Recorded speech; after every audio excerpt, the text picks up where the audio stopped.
Bonjour à tous, bonjour et bienvenue à cette masterclass dédiée à la multi et à la plurifranchise. On est ravis avec Emmanuel et avec nos speakers de pouvoir passer ce moment avec vous. On a un sujet super intéressant, je pense, notamment après Franchise Expo où on voit que les franchiseurs, j'ai envie de dire, pêchent un peu tous leurs candidats dans le même lac. Il y a beaucoup de pêcheurs, mais pas tant que ça de poissons.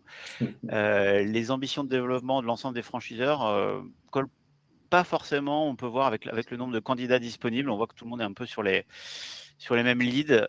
Si on regarde la somme des objectifs d'ouverture des franchiseurs, très grossièrement, on peut se dire qu'allez, en moyenne, les franchiseurs, c'est entre 5 et 10, visent entre 5 et 10 ouvertures par an, certains même beaucoup plus. Si on dit qu'il y a 2000 franchiseurs qui veulent faire 5 ouvertures par an, on parle de 10 000 ouvertures, ce qui colle pas vraiment avec le nombre réel d'ouvertures dans la franchise. Ils s'ouvrent en moyenne à peu près 2700 points de vente par an en France. Ouais, à peu près, ouais, tout à fait. Donc il faut trouver d'autres pistes. Il faut trouver d'autres pistes et je pense que voilà, s'appuyer sur la multi et la plurifranchise, c'est une possibilité qu'il faut pas mettre de côté. Et c'est un peu l'objectif de l'échange aujourd'hui, c'est d'essayer de creuser un peu cette piste, de voir un peu l'intérêt, de voir concrètement comment on peut la mettre en œuvre. Donc l'objectif aujourd'hui, c'est vraiment de vous proposer un moment pendant lequel des franchiseurs et un franchisé vont vous partager leurs connaissances, leurs retours d'expérience, vraiment du vécu sur le sujet de la multi et de la plurifranchise, que ce soit très concret. Bénéficier aussi de l'expertise d'Emmanuel sur le sujet. Et il revient juste de Las Vegas la semaine dernière où il était au Multi-Unit Franchising Conference. Donc il est en plein dans le sujet. Il vous expliquera, il pourra peut-être vous en dire quelques mots, c'est super intéressant. Petite introduction. L'objectif vraiment, c'est que vous repartiez en ayant appris des choses sur la multi et la plurifranchise, qu'il y ait vraiment des nouvelles pistes pour votre développement et des actions concrètes pour les mettre en place. Donc sur le déroulement que je vous propose, donc voilà, petite intro, je pense qu'on va faire un petit tour de table pour une présentation des speakers. Après, on ira au cœur du sujet et principalement 3 parties, 3 thématiques, comment faire le pas, que ce soit côté franchiseur et côté franchisé, se mettre en route sur cette démarche-là.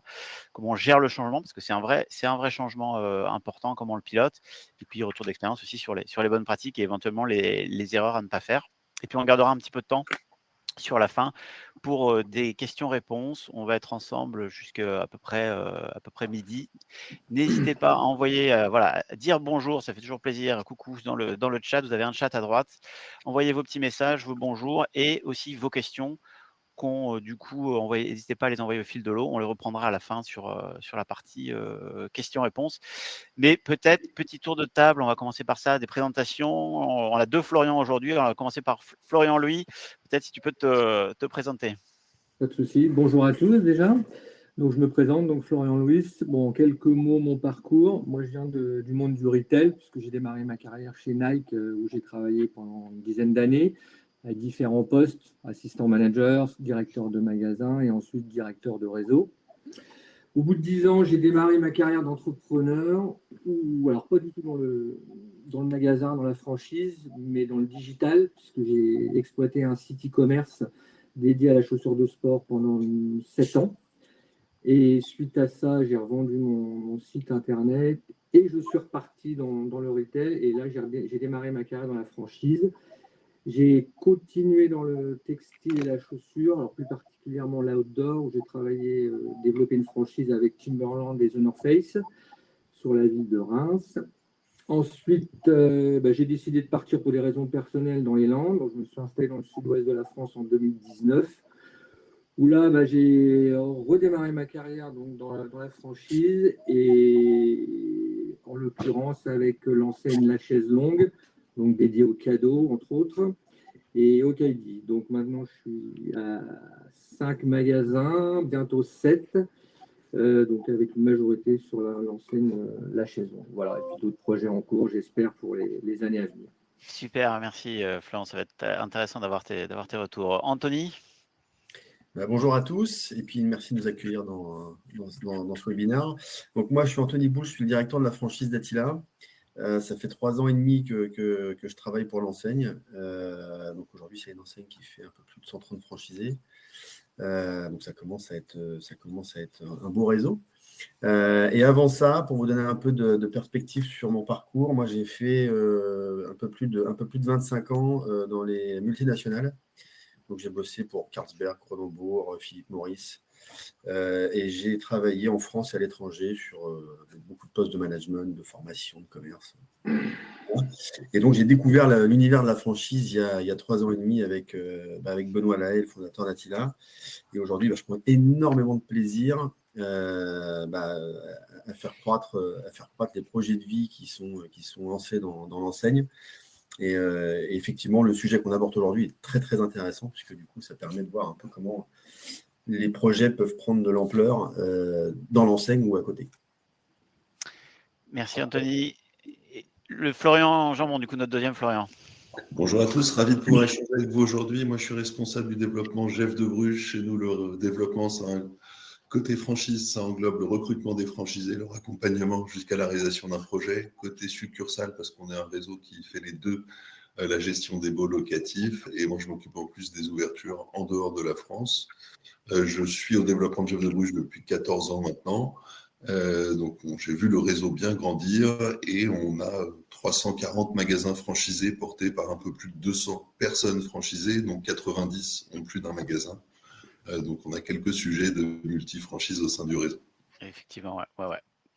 Emmanuel. Eh bien, écoutez, ravi. Bonjour à tous. J'ai vu qu'on a une vingtaine de personnes. C'est toujours intéressant. En plus, moi, c'est un domaine de prédilection, puisque moi, avant d'être président de Progressium, donc une agence de développement avec 3 domaines d'activité stratégiques, c'est-à-dire le conseil, le développement, c'est-à-dire ce que vient de dire Florian, le recrutement de franchisés, mais aussi l'expansion. Pour nous, c'est l'immobilier. Voilà, on a donc 3 sociétés dédiées.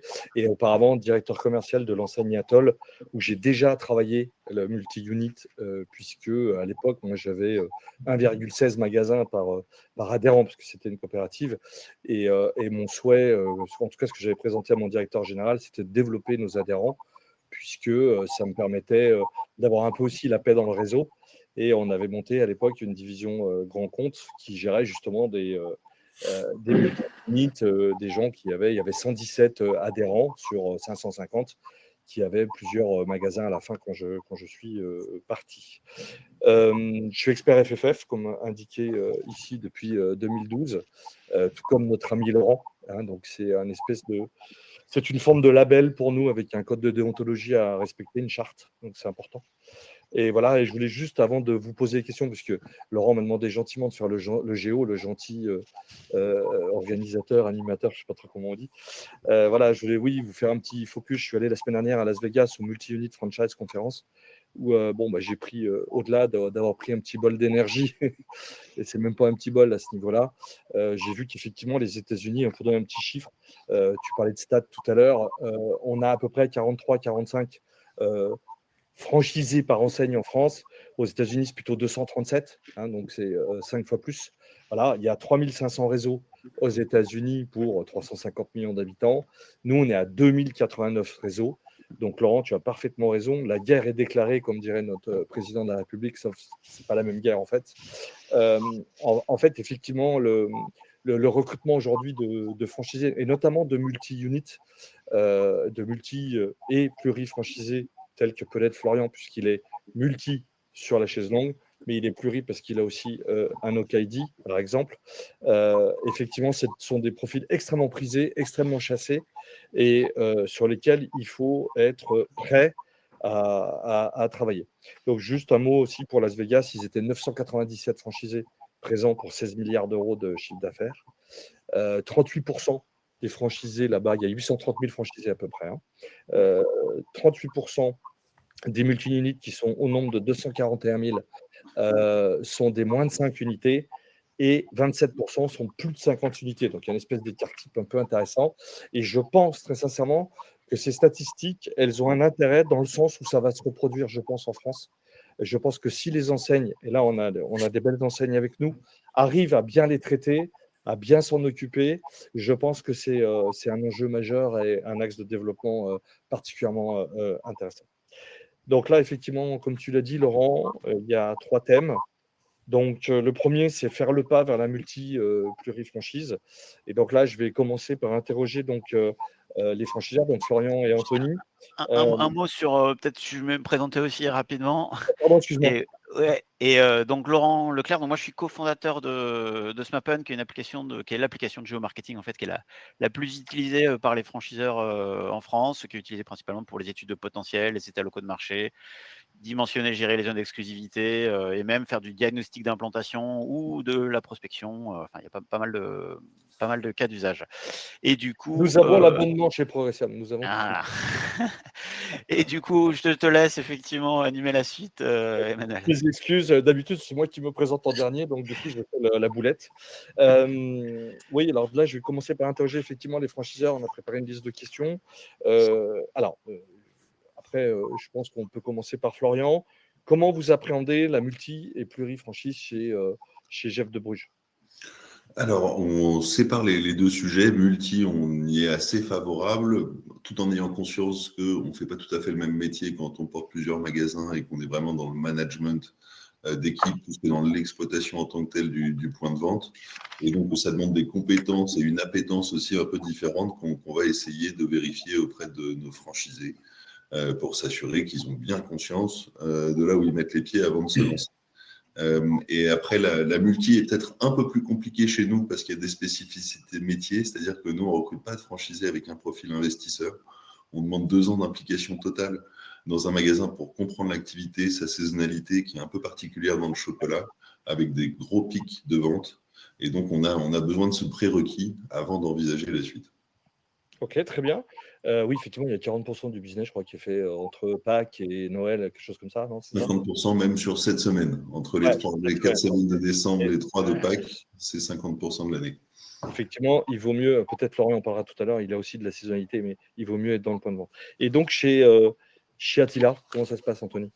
Écoute, chez Attila, nous, on voit la multi-franchise comme une suite logique pour les franchisés qui ont structuré leur première unité. Aujourd'hui, on est à 30% de multisites dans le réseau. Et c'est quelque chose qu'on essaye d'accompagner de mieux en mieux au fil du temps et au fil des expériences. Parce que voilà, on est une jeune franchise, elle a à peine 20 ans. Et donc, l'idée, c'est aussi de bien accompagner ces projets-là en s'assurant que le franchisé et nous, on y va de manière sereine parce que c'est propre, c'est bien préparé, les choses sont bien anticipées et on y va avec clairvoyance. Donc ça, on est à fond là-dessus parce que ça fait aussi partie de l'exigence des franchisés qui nous rejoignent. Ils viennent vraiment d'entrée de jeu avec des projets déjà sur le multisite. Donc on est vraiment sur des entrepreneurs qu'on se souhaite dans la majorité des cas. Et puis la plurifranchise chez nous, c'est beaucoup plus rare. On a quelques franchisés qui le font. On l'aperçoit plutôt comme un levier de croissance, d'enrichissement entrepreneurial pour eux, à condition que ça respecte les valeurs et l'esprit du réseau. Donc, on est vigilant sur le fait que voilà, ça puisse rester, qu'on ait un niveau d'engagement qui reste propre au sein du réseau Attila. Ah, c'est très bien, Anthony, puisqu'il a devancé ma question d'après.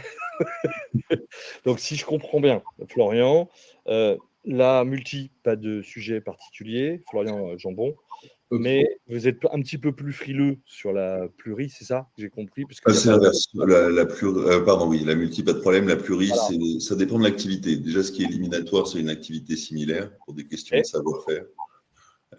Et à partir de là, c'est à nouveau le niveau d'implication dans l'activité GEF qui peut être un sujet en cas de pluri-franchise. Effectivement, ça peut être intéressant pour un franchisé, vu que vous faites 40% de chiffre cette semaine, que les 45 autres, ils fassent une autre activité, en fait. Absolument. C'est ça On doit avoir une vingtaine de franchisés chez nous qui sont pluri, qui ont d'autres franchises dans d'autres activités. D'accord. Et donc, chez Anthony, c'est plutôt, effectivement, le multisite, mais il y a un levier, effectivement, sur la pluri. Alors, c'est pareil, est-ce que c'est des activités connexes, complémentaires? Comment ça se passe? C'est en lien avec ce que vous faites? On en a deux, en fait, pour être tout à fait franc, qui font de la pluri. Un qui est complètement sur un autre cœur de marché, qui est dans une enseigne de bière. Donc, vous voyez, on est complètement, Oui, rien à voir. pas du tout dans les mêmes cordes de métier. Et puis, il y en a un autre qui, par contre, lui, c'est un peu plus proche. Et donc là, du coup, on se concentre avec eux sur bien faire attention justement à ne pas avoir de conflit d'intérêts, de ne pas avoir d'épuisement des ressources, d'avoir un engagement divisé aussi, parce que ça, c'est important. Oui. On va avoir des franchisés qui vont avoir tendance à se mettre sur un autre projet. On sort de l'enseigne. Du coup, on a tendance un peu à délaisser l'existant. Donc ça, on s'assure qu'on protège bien l'existant et que ça permet aussi aux franchisés de pouvoir se concentrer sur son projet à deux têtes. Donc ça revient oui, effectivement à la question que j'allais vous poser. Mais quelque part, vous y avez répondu, mais on peut peut-être un peu préciser. C'est-à-dire qu'il y a une forme peut-être de frilosité en se disant, et ce qui pourrait être légitime par ailleurs, de se dire, effectivement, moi, ça m'ennuie quand même que mes franchisés aillent se développer ailleurs. Hein. Il y a eu des exemples dans des réseaux où ça a été interdit, où le réseau est carrément même mis le point sur la table en disant, attends, moi, je te fais gagner de l'argent en tant que franchiseur et toi, tu vas te développer avec une autre enseigne. Il faut quand même effectivement essayer de piloter tout ça. Donc, comment vous arrivez à… Est-ce que vous leur proposez d'autres spots pour aller se développer, pour éviter qu'ils aillent ailleurs? C'est l'animation réseau qui intervient? Comment ça marche en fait? Pour ma part, il n'y a pas vraiment de règles. C'est vraiment au feeling en fonction des personnalités, de la maturité des franchisés, de leur point de vente et ainsi de suite. On n'a aucune limite, aucune interdiction à ce qu'ils le fassent, pour peu que ce ne soit pas dans la même activité. Par contre, on veut le savoir. Donc, nous, contractuellement, par exemple, on demande à ce que ça soit communiqué, ce type de projet, pour qu'on puisse le savoir. Ok, Anthony. L'important, c'est la transparence. L'important, oui, c'est de pas subir et d'être informé et d'être en confiance, en fait. Absolument. Ouais, je rejoins tout à fait. En fait, la relation de confiance, elle est essentielle. C'est très important qu'on soit connecté, qu'on se parle, pour que justement on lève un peu tous les doutes, qu'on puisse bien accompagner aussi les choses. Parce qu'effectivement, je pense qu'il y a beaucoup d'enseignes qui sont encore frileuses sur ça. Et je pense que c'est souvent lié aussi à la peur de la perte de focus, hein, soit sur le développement, soit sur les projets qui sont en cours. Mais le savoir-faire aussi. Il peut y avoir aussi crainte sur le savoir-faire. Ouais, exactement. Et donc, quand on est dans une logique avec un partenariat adulte, respectable, transparent, gagnant-gagnant, pour moi, il y a vraiment de belles synergies à créer entre les enseignes et surtout, c'est des vrais projets de vie d'entrepreneurs. Donc, maintenant, c'est de bien les accompagner à solidifier ce qu'ils sont en train de mettre en place, que ce soit chez nous ou le temps qu'ils peuvent se dégager pour aller travailler sur d'autres enseignes. Donc, par contre, c'est important de bien se cadrer, de bien se parler et de surtout bien anticiper. Alors justement, puisque ça fait le lien, Anthony, il est parfait parce qu'il me fait le lien à chaque fois avec la question. Et c'est génial, on dirait qu'on a répété. Et donc, du coup, comment vous arrivez à les identifier, ces franchisés, tous les deux là dans le… Après, on aura la version de Florian, le franchisé, ce qui est plutôt pas mal. Et justement, d'avoir le pendant. Mais comment vous les identifiez? C'est pour faire une seconde, une troisième unité, une quatrième, une cinquième, que sais-je. C'est quoi? C'est financier? C'est managérial? C'est un peu tout? Comment vous gérez ça? Nous, on regarde trois choses. Il y a la maturité de gestion. Ça, c'est la première chose. Hein, s'assurer que la structuration des projets, des agences, elle est OK. Est-ce qu'ils sont dans la délégation, dans leur management, parce que ça leur permet de pouvoir sortir et d'avoir une agence qui se dirige toute seule presque. Donc, ça veut dire que là, on regarde ça. On regarde la stabilité des équipes aussi. C'est important parce que ça montre aussi qu'il y a une vraie démarche managériale au sein de l'entreprise avec un programme de fidélisation des collaborateurs. Donc ça nous rassure aussi sur la solidité du projet. Le deuxième point, c'est le leadership. Est-ce qu'ils savent faire grandir leurs équipes, embarquer les gens dans leurs projets? C'est important. Et puis, le troisième point, c'est leur vision à moyen, long terme. Et là, on regarde un peu ce qu'ils veulent bâtir, en fait. Est-ce que c'est une entreprise? Est-ce que c'est juste multiplier les points de vente? Qu'est-ce qu'ils veulent? C'est quoi le projet? Et c'est ça qui est hyper important. Donc, on observe aussi pas mal leur capacité à capitaliser sur leur apprentissage. et à répliquer ce qu'ils apprennent, parce que c'est important. Hein. Ils apprennent, quand ils arrivent, souvent, c'est du primo-entrepreneur. Et donc, ils apprennent énormément de choses et c'est la faculté des franchisés à dupliquer l'apprentissage. Ça, c'est intéressant aussi. Très bien, Florian. Chez nous, ça va être, il y a beaucoup de similarités. Il va y avoir une question de maturité, d'expérience dans l'activité d'au moins 2 ans pour envisager de se développer encore. Après, c'est une question de personnalité, de profil, pour avoir un profil adapté à être plus dans un aspect managérial, avoir l'envie et la capacité de le faire, qui n'est pas forcément le plus simple à gérer. Et après, il y a aussi chez nous des logiques géographiques. C'est-à-dire que s'il y a trop de distance entre des magasins, des activités, ça va être pour nous un frein, parce qu'on a peur qu'il y ait un éparpillement, une perte d'efficacité liée à ça. D'accord. Est-ce que, par exemple, des critères de trésorerie, vous regardez aussi est-ce que vous regardez des KPI, par exemple, en se disant, tiens, il a la trésorerie suffisante ou le résultat, peu importe, hein, ce qu'on peut regarder dans un compte de résultat ou dans un bilan. Est-ce que ça, c'est des critères aussi qui sont écrits, objectivés? Ouais, sur le multisite, oui. Ce sont des choses qu'on regarde. C'est la capacité des franchisés à bien capitaliser sur le territoire concédé. Et donc, on regarde le développement nous, par exemple, on a des territoires avec un nombre de toitures.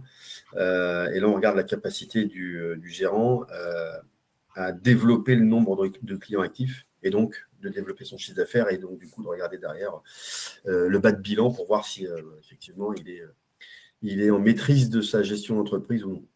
Okay.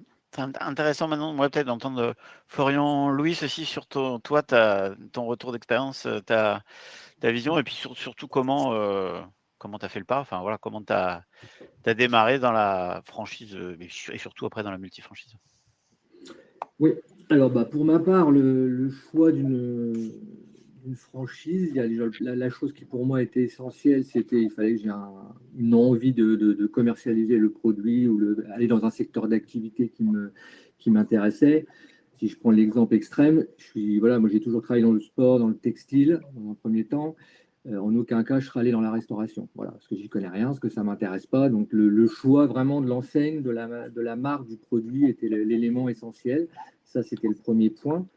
Alors, quand j'ai basculé vers la chaise longue, puisque là, c'est un secteur d'activité qui est un petit peu différent, j'y suis rentré parce que je trouvais intéressant le côté concept store, le côté vraiment d'aller vers des multiproduits.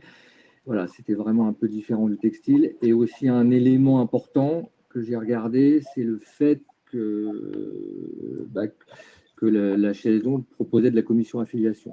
Donc là, voilà, c'était vraiment un sujet qui était important parce qu'ayant travaillé très longtemps dans le textile, on regarde, voilà, on supporte les stocks. Voilà, il y a un côté financier qui était vraiment, vraiment important.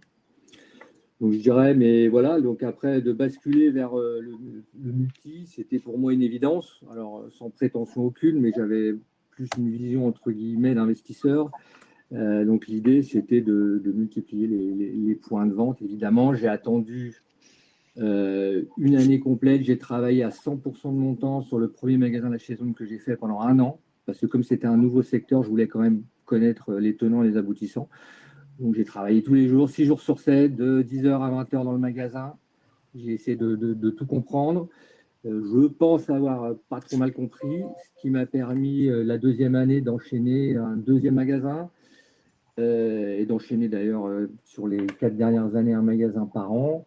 Et en parallèle, d'essayer de travailler avec l'enseigne et pour essayer de trouver d'autres concepts. C'est pour ça que depuis maintenant 1 an et demi, on va attaquer la deuxième année où on propose avec l'aide de Progressium d'ailleurs, de faire des magasins éphémères sur la période qui pour nous, comme Jeff de Bruges, représente, alors c'est pas au même moment, mais sur Noël qui représente plus de 40% du chiffre d'affaires.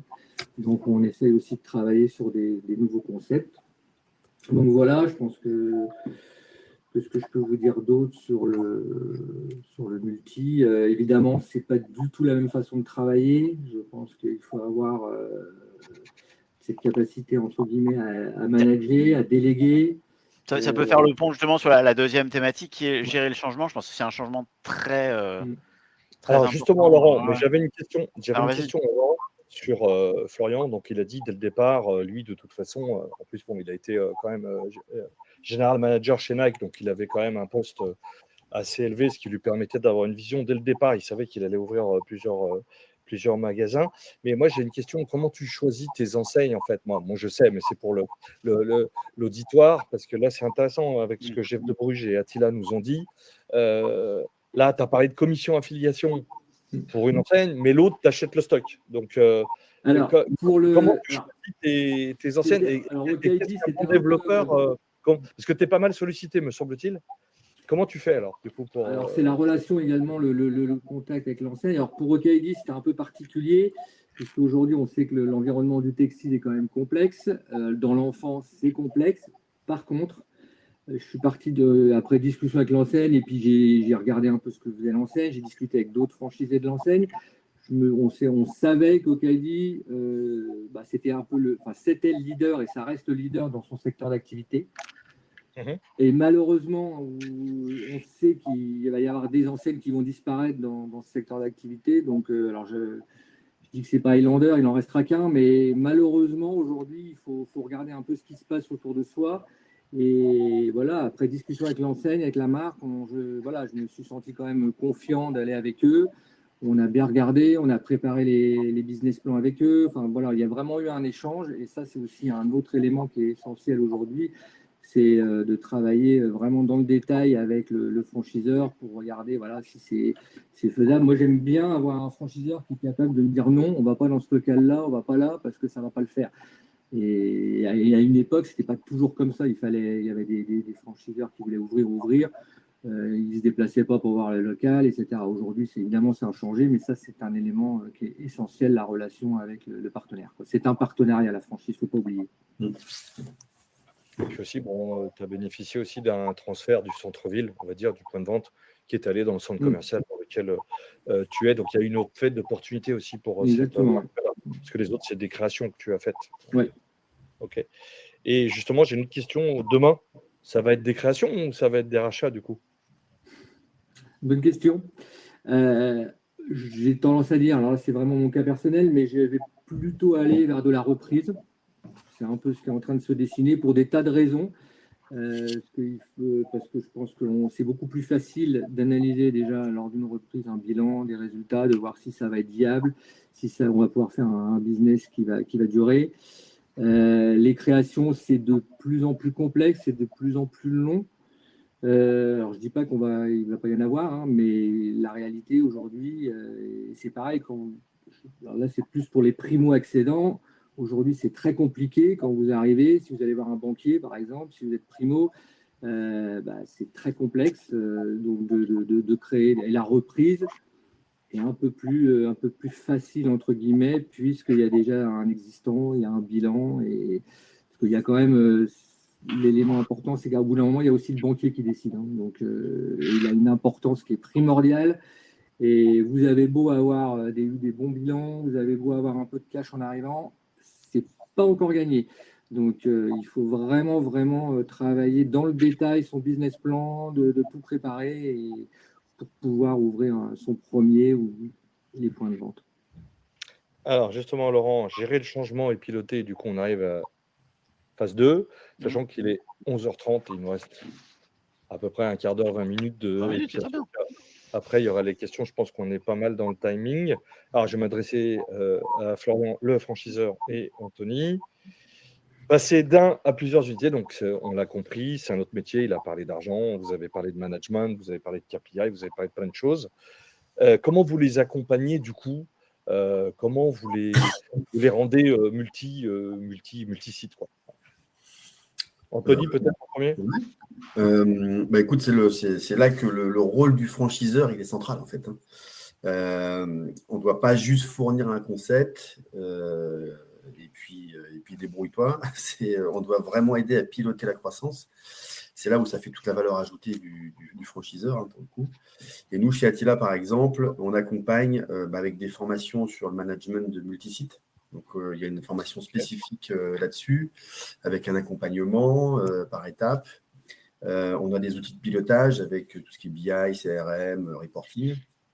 On met aussi à disposition, et ça c'est assez nouveau, du coaching individuel Là, on a testé des choses avec, d'ailleurs, avec Benoît, le président fondateur et moi-même, où on a appelé ça, c'est un projet qui s'appelle de la vision à l'action.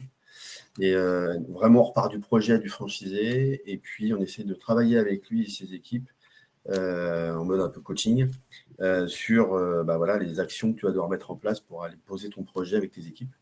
Donc, c'est hyper enrichissant. Et puis, on cultive une vraie culture d'intelligence collective. C'est vraiment top.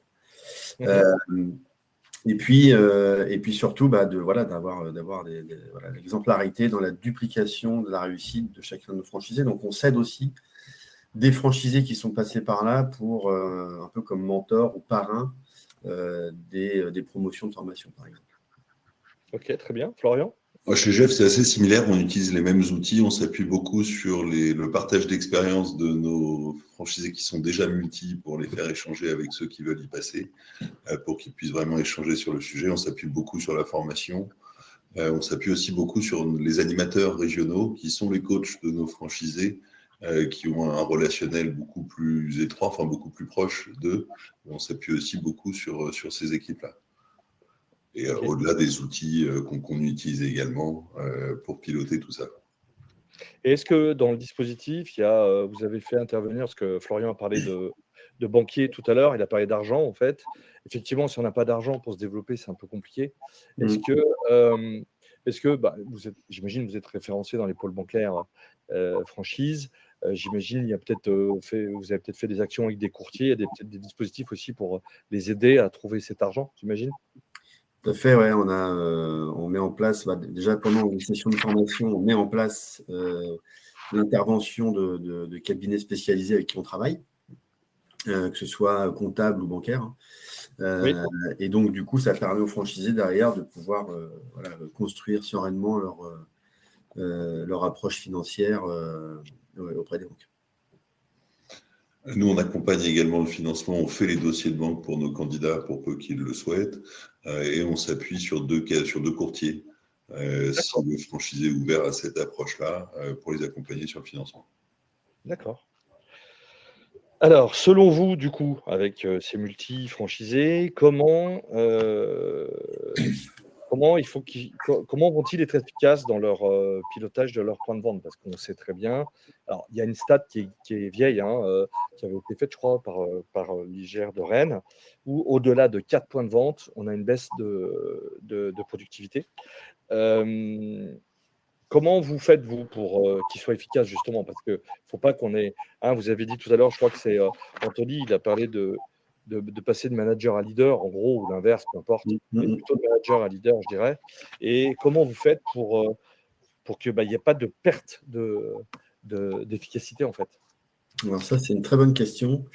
Et c'est vraiment un accompagnement très fort que le franchiseur doit poser avec ses franchisés là-dessus. Pour qu'il soit efficace, il y a plusieurs choses, mais il y a effectivement savoir bien s'entourer. Ça fait partie vraiment du projet. Nous, on les pousse à fond là-dessus, parce qu'ils ont souvent tendance à prendre des responsables d'agence un peu au rabais. Et en fait, on leur dit non, si tu prends au rabais, tu vas laisser quelqu'un qui n'a pas forcément les compétences pour gérer ton entreprise ou t'aider à la gérer. Donc ça, c'est important. C'est la première étape sur laquelle on les accompagne. C'est vraiment le recrutement. Et puis après, il y a c'est des tableaux de bord clairs pour pouvoir bien piloter. C'est la mise en place de rituels de suivi hebdo, mensuel avec leurs équipes.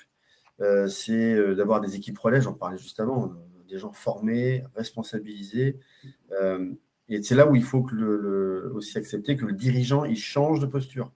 Il ne devient plus dirigeant opérationnel de son entreprise, il devient coach d'équipe. Ce n'est pas le super exploitant qui va être un peu partout, éteindre les feux, c'est justement d'arriver à se positionner pour faire grandir les équipes avec qui il travaille. Ok, Florian?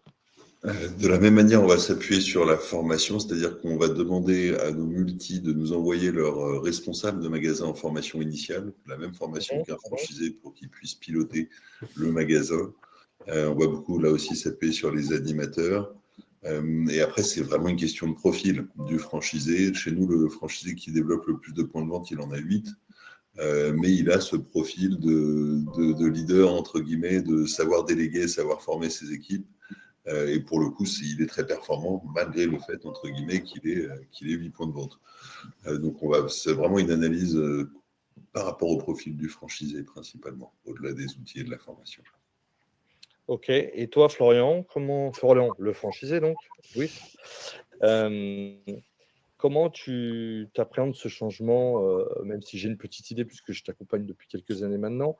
Mais ce qui est intéressant, c'est ce que tu as fait, je pense, avec Stéphane. Enfin, à mon avis, alors évidemment, il y a d'autres phases, mais peut-être en parler, comment tu as structuré effectivement tout ça. Oui, bah, c'est clair. À partir d'un certain moment, je pense qu'il est nécessaire de structurer ces équipes un petit peu différemment. Moi, il y avait un point qui était qui était essentiel, c'était de pouvoir toujours garder le contact avec les équipes sur le terrain et le contact avec le magasin. Donc, à un moment, il faut qu'il y ait quelqu'un qui le fasse. Donc, moi, je ne pouvais plus le faire à 100%. Donc, comme j'avais encore le souhait de continuer le développement, j'ai recruté quelqu'un et je me suis associé avec quelqu'un. Et aujourd'hui, l'idée, on se sépare vraiment les tâches où cette personne a vraiment un rôle opérationnel à 90%, c'est-à-dire qu'elle va dans les magasins, elle fait de la formation, elle drive les équipes, vraiment un rôle de manager plus. Et moi, dans l'idée, c'est vraiment avoir un rôle plus sur la partie gestion, admin, et puis également le développement. Alors, j'essaye de mon côté de ne pas perdre le terrain non plus, parce que sinon, je ne vais pas comprendre ce qui se passe si je ne saurais pas ce qu'il faudra faire plus tard. Mais l'idée, c'est ça. Je pense qu'aujourd'hui, le vrai sujet pour nous, c'est les ressources humaines. Depuis quelque temps, le marché s'est tendu. C'est compliqué de recruter, c'est compliqué de garder les gens. Si c'était juste une question de salaire, je pense que ça serait assez simple. On augmenterait tous les salaires et tout se passerait bien. Mais aujourd'hui, on a essayé différentes formules. C'est pas aussi simple que ça. Mais par contre, c'est essentiel il faut passer encore plus de temps avec eux. Il faut trouver les bons éléments, il faut les motiver, il faut se remettre en question. Et voilà, c'est un travail de tous les jours. Mais c'est vraiment pour moi le sujet du moment, c'est de driver les équipes. Alors, si je peux me permettre, du coup, puisque ça me fait penser à ce que j'ai vu à Las Vegas, parce que j'ai assisté à des conférences en anglais, j'ai un petit peu souffert, mais mine de rien, je vais vous donner quand même la substantifique moelle. Ils ont beaucoup parlé d'associations, les Américains. Alors, eux, ils disent « the right man at the right seat ». Et l'association est pour eux pas quelque chose de contraignant, c'est quelque chose qui est indispensable pour pouvoir continuer à se développer, c'est-à-dire d'avoir un partenaire dans les futurs points de vente, parce qu'ils disent qu'effectivement, sinon, ils ont un turnover trop important. Hein. C'est à peu près la même problématique, hein, finalement. La seule différence quand même notable, c'est qu'ils ont un droit du travail qui est quand même beaucoup plus flexible que nous. On est beaucoup plus embêtés avec ça. Mais globalement, hein, je dirais que les problématiques sont très, très sensiblement les mêmes. Aller chercher de l'argent. La seule différence aussi, ce qu'ils voient par rapport aux discussions qu'on a déjà eues, Florian, en fait, eux, quand ils achètent des murs, ils voient ça comme une diversification. C'est assez drôle parce que je trouve que le franchisé français ou le multipluri, il voit ça comme une opportunité de se dire, bah tiens, plutôt que de payer un loyer, je fais du patrimoine et je loue et j'achète les murs. Eux, ils voient ça comme une stratégie de diversification. C'est quand même pas tout à fait la même chose. Ok, très bien. Donc, dans ce changement, on l'a vu, hein, je me permets, Florian, Louis, en fait, tu connais parfaitement tes concepts.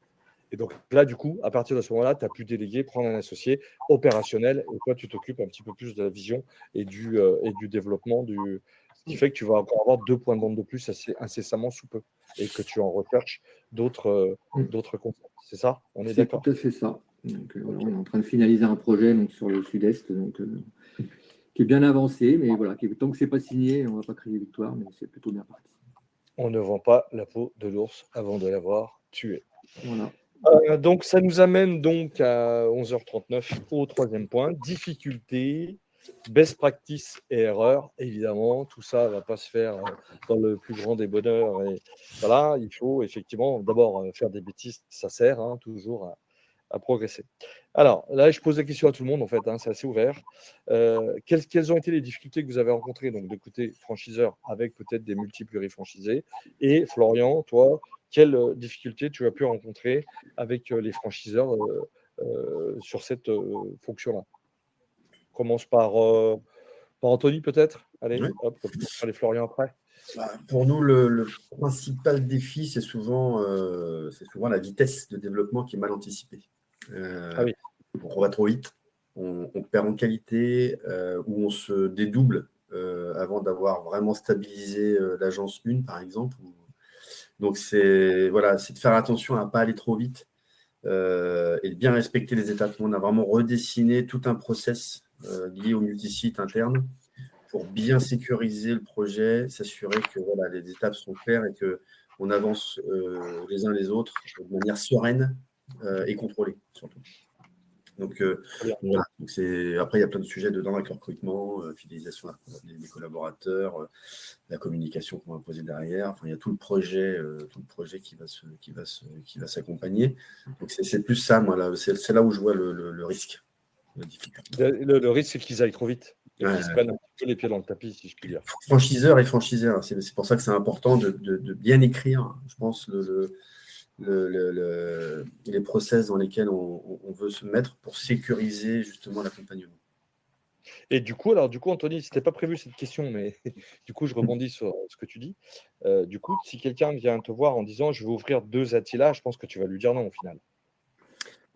Alors, sur une création? En même temps, oui, concomitamment ou à peu de temps près. Non, ouais, Oui, ça, non. Non, sur une reprise, n'importe. Non, surtout qu'on est sur des agences où la création, il y a vraiment une partie opérationnelle qui est importante au début, sur la première et deuxième année. Donc, il faut être à fond dans le projet. Il faut bien solidifier les choses. Et c'est vrai que passer d'une agence à 2 et voire à 3 ou voire à 4, on n'est plus du tout dans les mêmes métiers, quoi. Et donc, c'est pour ça que là, on accompagne bien ces projets-là. Alors, souvent, on a des franchisés qui poussent parce que ça y est, ils ont envie, ils se sentent prêts, ils ont envie d'y aller.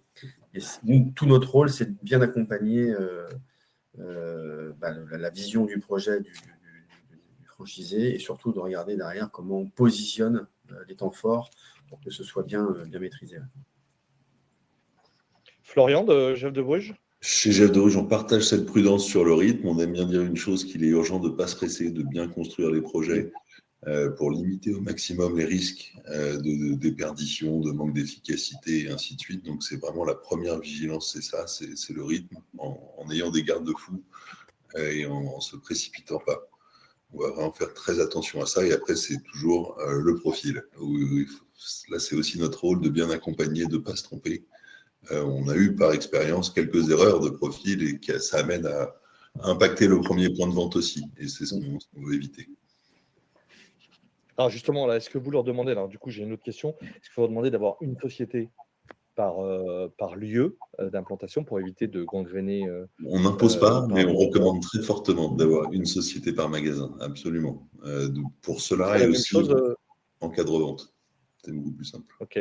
C'est la même chose chez Attila, je crois, c'est ça? Oui, on est vraiment sur on conseille fortement. Ouais. C'est beaucoup plus simple, effectivement, sur la revente et puis sur le risque derrière. Je confirme de mon côté, c'est exactement la même chose.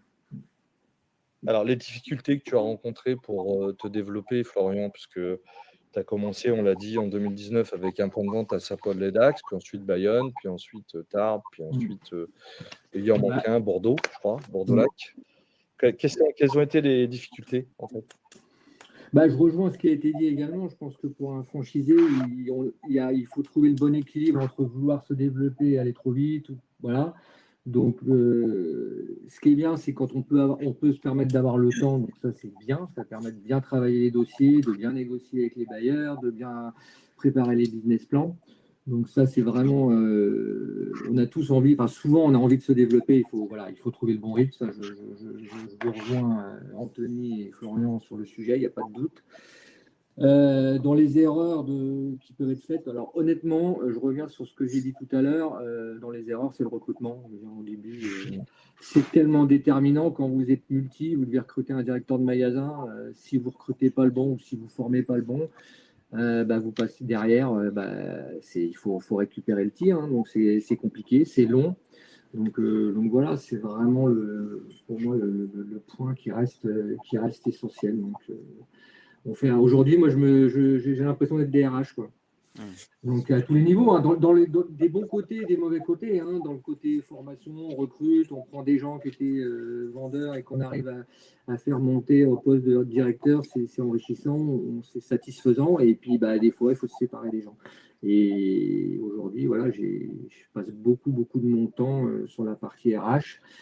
Et voilà. Donc ça, et les erreurs, elles peuvent venir de là aussi. Donc, Alors, je vous ai rajouté, merci Florian, je vous ai rajouté une autre question pour les 2 franchiseurs, mais après aux franchisés. Comment on dit non alors à un franchisé qui veut ouvrir? Comment on fait? Il en a un, il en a 2, il en veut un troisième. Comment on fait? Parce que savoir dire non, c'est sans doute beaucoup plus difficile que de dire oui, en fait. Quand on dit oui, c'est positif. Quand on dit non, Mais c'est fondamental dans le métier de la franchise de savoir Ah dire oui, non, de savoir pareil. dire non à un emplacement, à des valeurs, à un projet, pour préserver le réseau, l'image, la rentabilité des magasins et du franchisé aussi.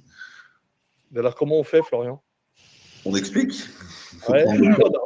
on argumente, on va voir les Partager, gens. on argumente, on verbalise. Parfois, on peut être convaincu, enfin, on peut dire non au départ et être convaincu par un discours en face, une maturité ou autre. Mais le fondamental, c'est de se parler, de s'expliquer et d'argumenter. Anthony? Moi, j'ai opté pour une autre technique et je challenge. Je challenge fortement le projet de l'entrepreneur. Donc, ce que je disais tout à l'heure, on a vraiment réécrit tout le process multisite et jusqu'à même à aller à leur mettre une trame de présentation de projet. Et donc là, il y a comment je solidifie et je sécurise mon projet 1 ou 2.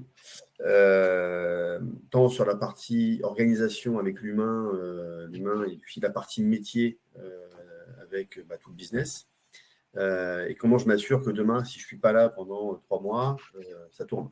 Ça roule parce que j'ai de bonnes personnes, Florian en parlait tout à l'heure. J'ai recruté le bon responsable d'agence qui va bien diriger ma structure. Donc ça, c'est la première grosse étape. Donc là, ils doivent déjà fournir un travail là-dessus. Et puis derrière, c'est quoi ton projet d'ouverture de deuxième agence? Comment tu vas te démultiplier? Comment tu vas anticiper les recrutements aussi, hein? Parce que l'agence 1, c'est bien, mais il faut aussi commencer à anticiper le recrutement de l'agence 2 pour que le franchisé se positionne en tête haute et qu'il puisse vraiment diriger son projet. Donc, on est vraiment, on les challenge fortement là-dessus et on les accompagne. Parce que l'idée, c'est quand même qu'ils réussissent, mais pas forcément sur le timing auquel ils auraient voulu, par moment. Donc, voilà, donc c'est vraiment d'arriver à challenger le projet pour faire monter en hauteur l'entrepreneur. Et toi, Florian, comment tu fais pour dire non à une enseigne qui te sollicite? Si je veux dire non à une enseigne,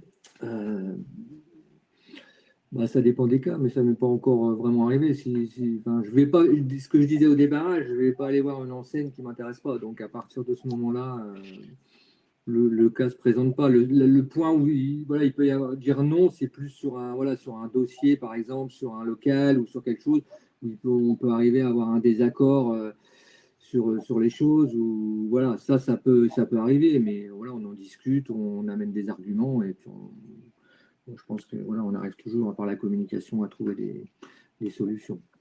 Le loyer peut être bloquant, par exemple. Ah oui, clairement. Là où tu peux dire non. Voilà. De l'autre côté, c'est vraiment le point de démarrage essentiel quasiment au business plan. Bien, on arrive quasiment à la fin. Donc la dernière question, c'est un dernier conseil pour les futurs multipluris que vous allez accueillir chez vous. On peut commencer par Florian de Jeff de Bruges. Et après, il y aura les questions. Il y a eu déjà quelques questions, mais on a laissé une dizaine de minutes pour les questions, effectivement. Oui, tout à fait. Peut-être le meilleur conseil, c'est vraiment d'échanger avec des gens qui ont cette expérience-là, qui font le même métier, déjà en multi, en pluri, pour comprendre les limites, comprendre les enjeux, comprendre les risques et se préparer à ça. Très bien. Anthony? Très aligné avec ça. Alors, pour être un peu différenciant, peut-être soyez clair sur votre pourquoi, le fameux why. Est-ce que c'est pour grossir, pour vendre, pour créer de la valeur humaine? Et en fait, la réponse qui sera la vôtre, elle guidera toutes vos décisions. Donc, c'est important de se poser la question du pourquoi je fais ça. Florian?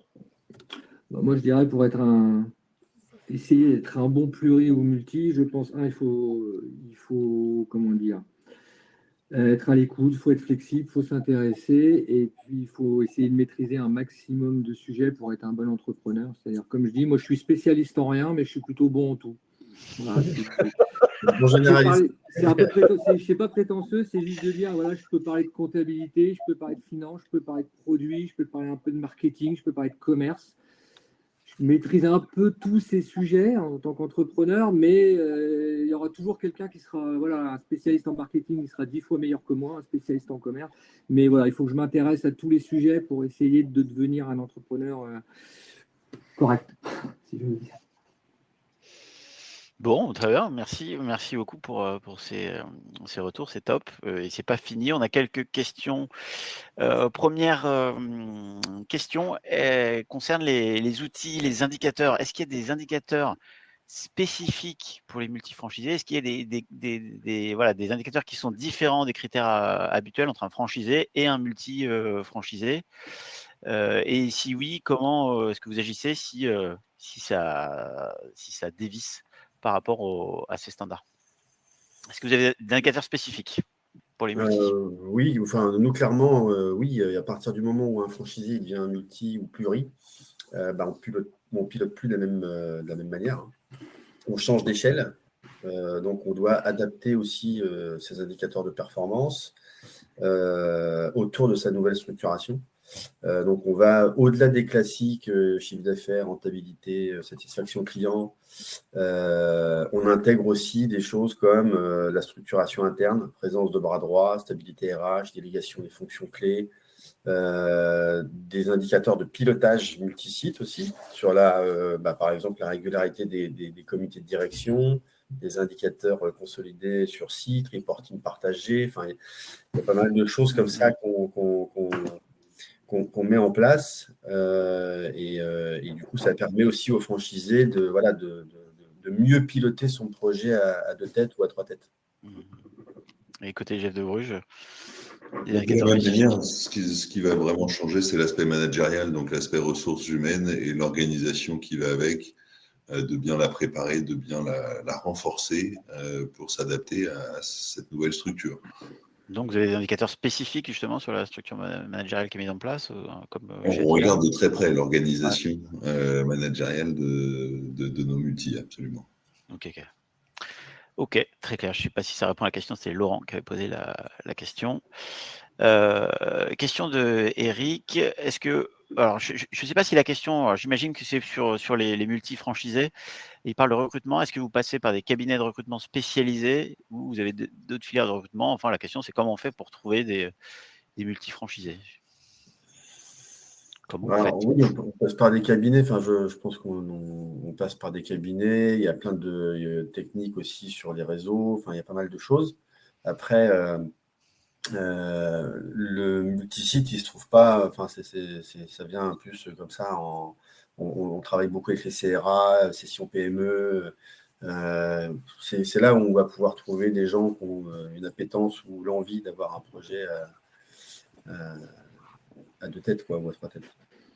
Et Florian? Pour nous, pour être multi, il faut être mono d'abord. Donc, il n'y a pas de recrutement spécifique pour du multisite. On passe toujours par un premier magasin.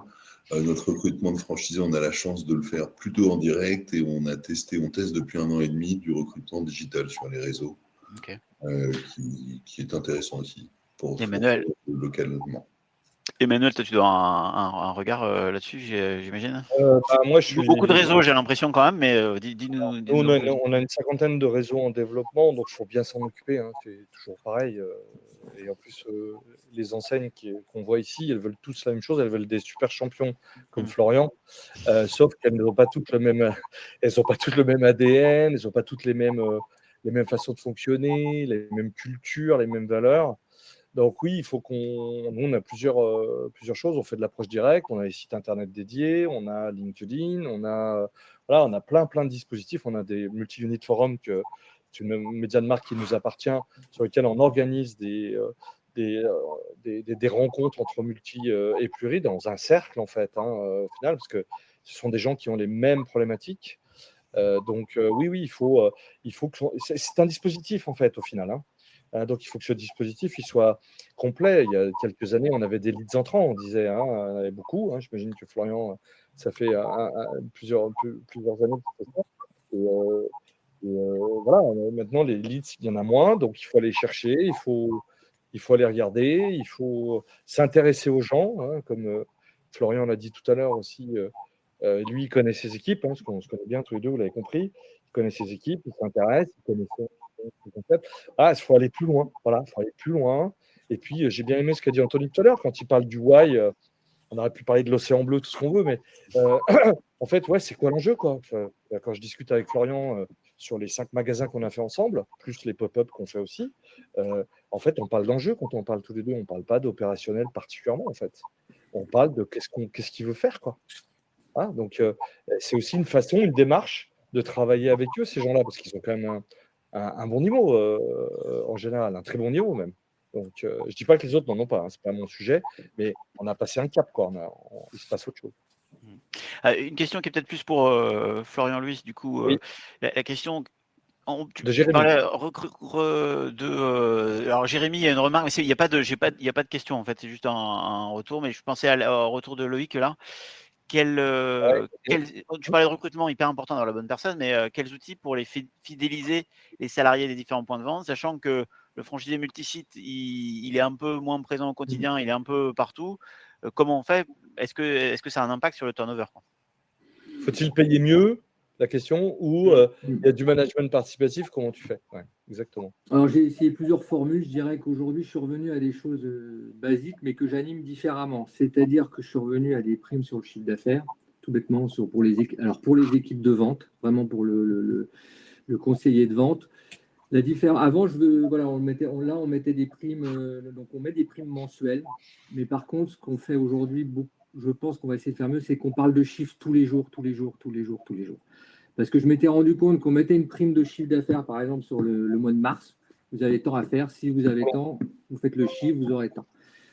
Au bout de 15 jours, ils ne connaissaient plus le chiffre qu'il y avait à faire. Ils avaient oublié l'objectif ou on était passé sur autre chose. Donc maintenant, ce qu'on fait, on leur demande tous les jours et les métriques. Vous en êtes où sur le taux de conversion? Vous en êtes où au panier moyen? Est-ce qu'on va atteindre le chiffre? Et au bout de 15 jours, ce qu'on met en place, là, justement, c'est vraiment chaud. Ce que j'ai demandé justement à mon collaborateur, c'est de dire, voilà, au bout de 15 jours, on regarde où on en est, on rebriefe les équipes et on voit si on adapte, on forecast le chiffre et on voit si on va aller chercher le N-1, est-ce qu'on va aller chercher le budget pour essayer de les garder éveillés et surtout motivés pour atteindre un chiffre qui correspond à où on en est sur l'année fiscale, etc.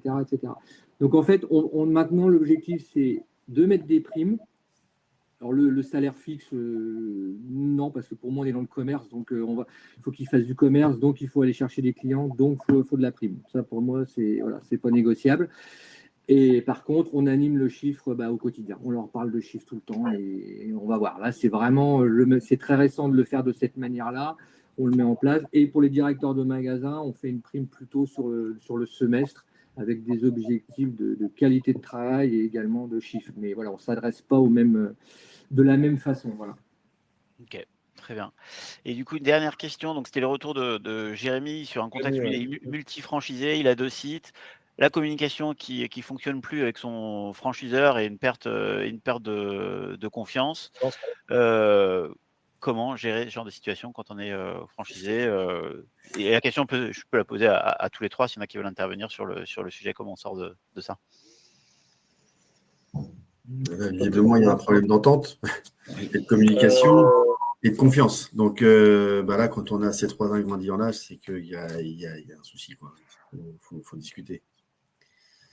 La confiance est très importante. On parlait de partenariat tout à l'heure.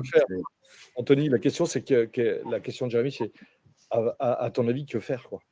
Il y a 2 possibilités pour moi, c'est soit créer vraiment une réunion avec le franchiseur pour verbaliser les choses et essayer de repartir sur un nouveau pied si c'est possible, et si ça l'est pas, c'est malheureusement de céder, de vendre, d'imaginer quelque chose d'autre, mais sans la confiance, sur du moyen long terme, ça peut pas fonctionner. C'est clair. Florian, ton avis, toi, en tant que franchisé? Tu me connais, Emmanuel, donc je pense que moi je suis plutôt partisan de négocier, de discuter jusqu'au bout. Et voilà, il n'y a pas le choix. Et à partir du moment, bien évidemment, où on arrive à un moment où il n'y a plus de négociation possible, bon, bah voilà, chacun va défendre ses intérêts. Donc soit on rentre dans du juridique et avec ce que ça coûte et les risques. Mais voilà, mais négocier, discuter. Pour moi, il y a pas de- c'est un Problématique. partenariat, donc il faut que le partenariat, on aille le plus loin possible. Ouais, problématique et pas Surtout, Jérémy, spécifique vous aux avez, multifranchises. Mais... Pardon, vas-y. surtout, Jérémy, vous avez écrit que faire lorsque l'on perd confiance. Est-ce que, alors, moi je dirais, est-ce que la confiance est perdue 100% ou pas? Il y a peut-être un truc à rattraper. Bon, effectivement, alors, Florian et Jambon, il dit verbaliser, c'est-à-dire qu'il faut se parler, quoi. En fait, la confiance, elle vient aussi du fait qu'on s'en doute, j'en sais rien, mais elle est bien moins notée bancairement parlant, je ne sais pas. Mais en tout cas, il peut avoir aussi, le franchiseur, une difficulté passagère. Ça peut arriver. Mais en tout cas, oui, il faut qu'on. Là, il va falloir parler. Ouais, ça, c'est sûr que c'est une étape absolument indispensable du processus. Bien, et il est midi. On est arrivé en plus au bout des questions qui ont été posées. Merci à tous, merci à ceux qui ont assisté, et puis surtout merci à nos speakers et à Emmanuel pour l'animation. Si vous voulez prolonger les échanges, peut-être le plus simple, c'est contacter les personnes concernées, peut-être via LinkedIn. J'imagine que vous avez tous un LinkedIn, par exemple, un petit message, et vous pouvez continuer les échanges avec Emmanuel, Anthony et les deux Florian. On vous enverra de toute façon le replay si vous voulez revenir dessus, ou n'hésitez pas à le partager autour de vous. Et le prochain événement, on prévoit de refaire une masterclass, ce sera en juin, sur la thématique du développement à l'international. Voilà, et n'hésitez pas à nous faire vos retours sur la masterclass si vous avez des suggestions, on est preneurs. Merci à tous. Merci Bonne beaucoup. journée. Bonne journée. Au revoir. Au revoir. Bye.